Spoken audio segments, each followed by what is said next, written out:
মরুভূমির তীব্র তাপে পুড়ছে দেশ।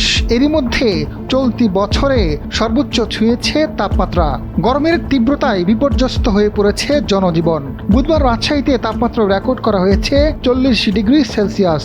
সেই সঙ্গে তাপপ্রবাহ ছড়িয়ে পড়েছে 27টি জেলায়। হিট স্ট্রোক সহ গরমজনিত নানা রোগে আক্রান্ত হচ্ছে মানুষ।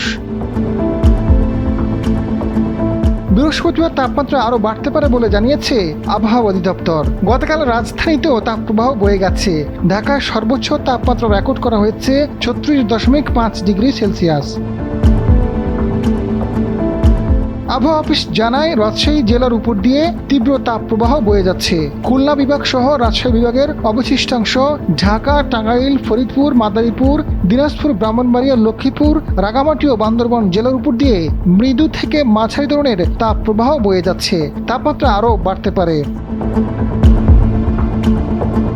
আবহাওয়াবিদ মোহাম্মদ ওমর ফারুক জানান, বুধবার দেশের সর্বোচ্চ তাপমাত্রা রেকর্ড করা হয়েছে 40 ডিগ্রি সেলসিয়াস, যা চলতি বছরের সর্বোচ্চ তাপমাত্রা।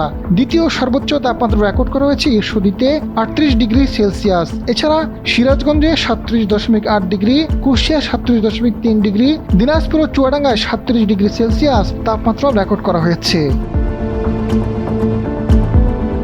আজাদ ফারুক, সময়ের আলো।